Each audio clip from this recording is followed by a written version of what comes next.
मुंबई में कांग्रेस की भारत जोड़ो न्याय यात्रा के समापन पर विपक्ष के नेताओं ने बीजेपी पर जमकर निशाना साधा। राहुल गांधी ने तो यहां तक कह दिया कि राजा की आत्मा EVM, CBI, ED, income tax में है।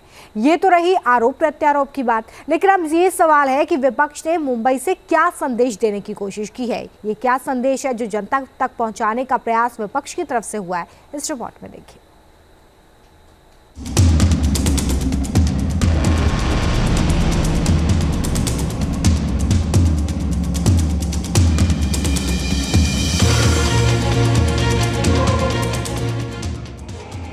एक मंच पर महाजुटान, 2024 में जीत का ऐलान।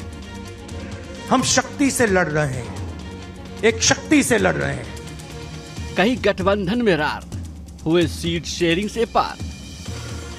आपके ऊपर ये जो भार है, ये जो जिम्मेदारी है, ये इसलिए आई है कि आपके नाम के पीछे गांधी नाम है।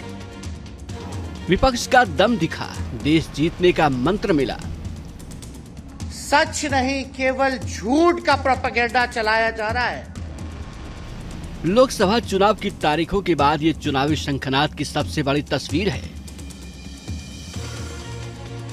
एक तरफ महायोद्धा मोदी हैं, जो 400 पार का नारा दे रहे हैं, वहीं दूसरी तरफ इंडी अलायंस की महाफौज है, जो देश की आर्थिक राजधानी मुंबई में अपनी सियासी ताकत दिखाने के लिए इकट्ठा हुई। महाराष्ट्र में विपक्षी नेताओं का एक मंच पर आना कई मायनों में अहम माना जा रहा है। राहुल गांधी ने मुंबई के इस मंच से पीएम मोदी पर सीधा हमला बोला। हिंदू धर्म में शक्ति शब्द होता है। हम शक्ति से लड़ रहे हैं, एक शक्ति से लड़ रहे हैं। अब सवाल उठता है, वो शक्ति क्या है? जैसे किसी ने यहां कहा,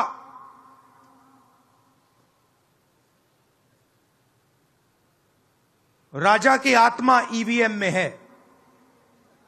सही है, सही है।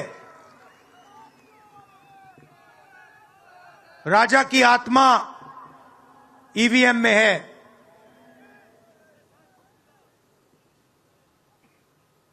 हिंदुस्तान की हर संस्था में है,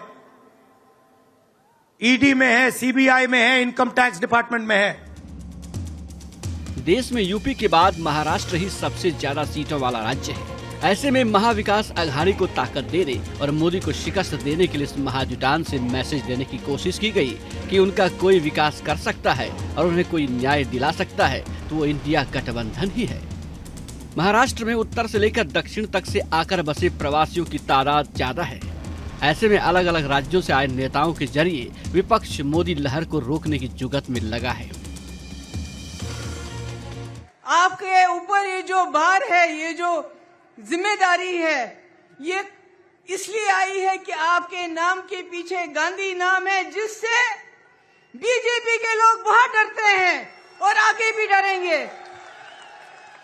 आज मैं देख रही हूं, यहाँ हम अलग अलग सोच, अलग अलग विचार के लोग जमा हो गए हैं, मगर आज मैं आपको एक संदेश देना चाहती हूं।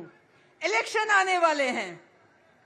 संविधान का सबसे ताकतवर हथियार आपका वोट आपके हाथ में है। विपक्ष जानता है कि हाल के दिनों में मोदी को हराना किसी एक पार्टी के लिए मुमकिन नहीं।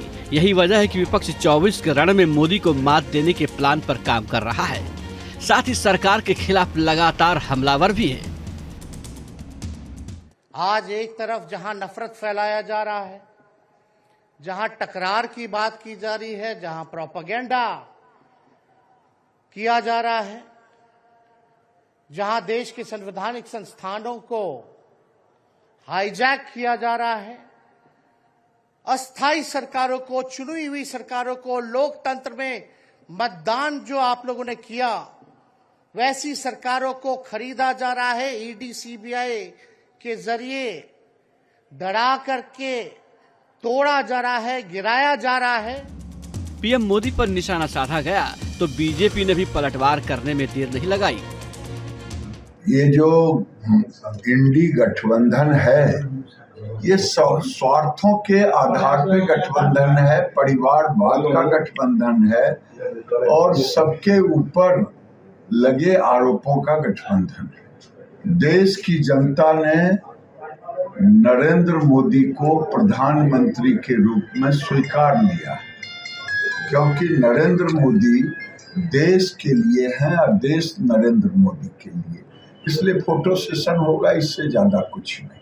नरेंद्र मोदी जी के काम की ताकत और उनके परिश्रम के परिणाम ज़मीन पर साफ तरीके से दिखाई पड़ रहे हैं और उनके काम की गिनती ने जो ये सो कॉल्ड कुनबा है उसके गणित को पूरी तरह से बिगाड़ दिया है। इसलिए जो है वो बीजेपी की तैयारी, एनडीए की तैयारी पूरी मजबूती के साथ है।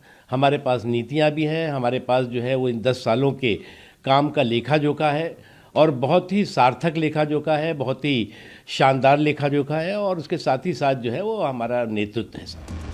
विपक्ष के शक्ति प्रदर्शन से ये साफ लग रहा है कि इस बार वो मोदी को वॉक ओवर देने की मूड में बिल्कुल भी नहीं है। यही वजह है कि विपक्ष के तमाम नेता एक मंच पर जुटे। विपक्ष के इस पावर शो के कई सियासी मायने निकाले जा रहे हैं। नंबर 1, इंडी अलायंस की एकजुटता दिखाना, यानी ये संदेश देना कि तमाम रुकावटों के बाद भी विपक्ष एक साथ है। ये बताने की कोशिश है कि इंडी गठबंधन देश के गरीब गुरुओं की आवाज बन सकता है। नंबर 2, उत्तर से दक्षिण तक साधने की कोशिश। महाराष्ट्र में दक्षिण से लेकर उत्तर तक के तमाम प्रवासी रहते हैं। रैली के जरिए एक साथ सभी संदेश देने की कोशिश की गई। नंबर 3, गठबंधन की जीत के लिए माहौल तैयार करना। जिस महाराष्ट्र की जमीन से इंडी गठबंधन खुद को एकजुट दिखा रहा है, उसकी सबसे बड़ी वजह ये भी है कि उसे यहाँ बड़ी संभावनाएं दिख रही हैं। राहुल गांधी ने अपनी न्याय यात्रा में बेरोजगारी, किसानों की दिक्कत, अर्थव्यवस्था की धीमी रफ्तार, भ्रष्टाचार और गवर्नेंस का मुद्दा उठाया था। राजनीतिक दलों को जनसंपर्क अभियानों का फायदा मिलता है, कांग्रेस को भी मिलेगा, लेकिन विपक्ष के पास न तो कोई लीडरशिप है और न ही कोई राजनीतिक कार्यक्रम। यहाँ तक कि इनके 20 सीटों के तालमेल को लेकर अभी भी कई जगह संशय है, जबकि बीजेपी के पास ये सभी चीजें हैं। इस महाजुटान का कितना फायदा मिलेगा, ये वक्त बताएगा। आज एक तरफ जहां नफरत फैलाया जा रहा है, जहां टकरार की बात की जा रही है, जहां प्रोपेगेंडा किया जा रहा है, जहां देश के संवैधानिक संस्थानों को हाईजैक किया जा रहा है, अस्थाई सरकारों को, चुनी हुई सरकारों को, लोकतंत्र में मतदान जो आप लोगों ने किया वैसी सरकारों को खरीदा जा रहा है। ईडी, सीबीआई के जरिए डरा करके तोड़ा जा रहा है, गिराया जा रहा है।